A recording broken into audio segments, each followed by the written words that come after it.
Halo, assalamualaikum teman-teman perawat. Apa kabarnya? Sehat ya?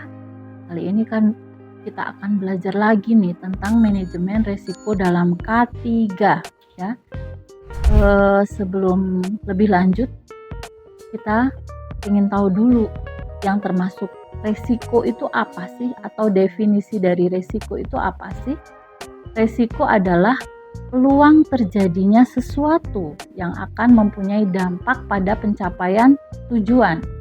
Jadi resiko itu adalah peluang terjadinya sesuatu yang akan mempunyai dampak pada pencapaian tujuan, ya. Kemudian manajemen resiko. Manajemen itu apa sih? Memanage ya. Adalah suatu kegiatan dinasi untuk mengarahkan dan mengendalikan organisasi berkaitan dengan resiko. Jadi, kegiatan yang terkoordinasi untuk mengelola ya, bisa mengelola efek yang tidak diharapkan supaya tidak terjadi, ya. Kemudian proses manajemen resiko.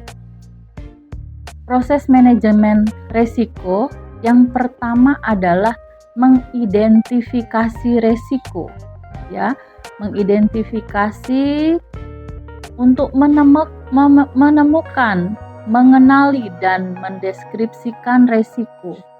Jadi identifikasi resiko ini gimana caranya? Identifikasi resiko itu bisa dengan proaktif dan ada juga dengan reaktif ya. Kalau proaktif, namanya juga proaktif ya, belum terjadi dia sudah aktif mencari kira-kira apa sih yang bisa menyebabkan terjadinya resiko gitu ya. Jadi kalau proaktif itu bisa dia dengan menanyakan para ahli, apa sih yang biasanya terjadi kalau di rumah sakit, resiko-resiko apa aja. Nah itu bisa bertanya. Kemudian yang kedua, dia bisa belajar dari rumah sakit yang sudah lebih bagus. Kira-kira apa sih resiko-resiko yang bisa terjadi gitu. Jadi kalau yang proaktif itu belum terjadi tapi dia aktif bertanya, sehingga jangan sampai resiko itu terjadi di tempat kerjanya. Resiko reaktif adalah resiko yang sudah terjadi di rumah sakit atau tempat kerjanya, kemudian itu dijadikan temuan bahwa oh ini adalah resikonya gitu ya.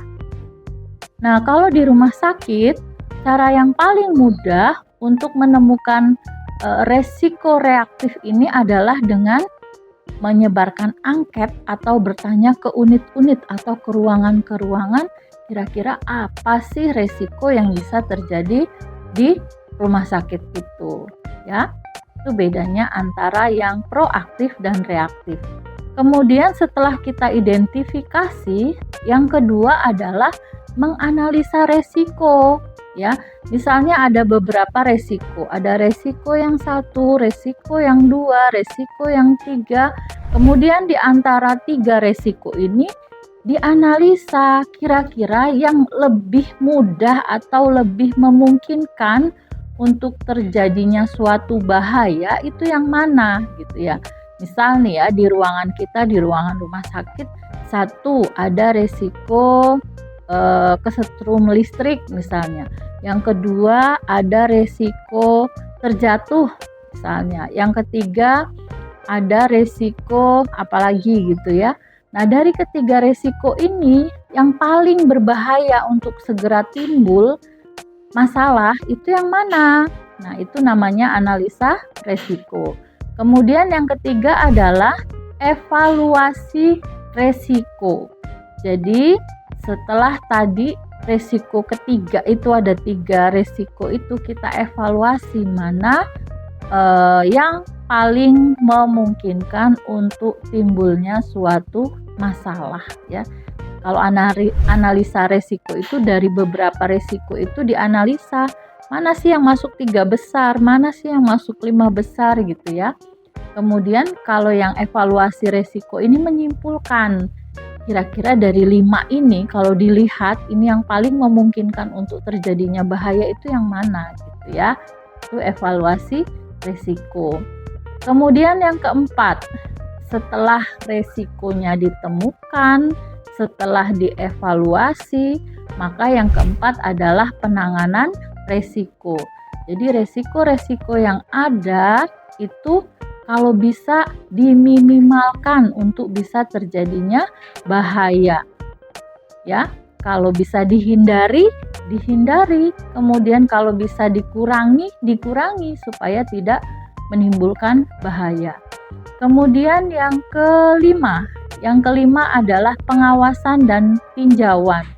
Jadi selalu diawasi, selalu ditinjau sehingga resiko-resiko yang muncul itu bisa diminimalkan untuk terjadinya suatu bahaya. Jadi itu tadi teman-teman materi atau pelajaran sharing kita hari ini tentang manajemen resiko ya. Jadi prosesnya yang pertama tadi apa? Identifikasi. Yang kedua apa? Analisis resiko. Yang ketiga adalah evaluasi risiko.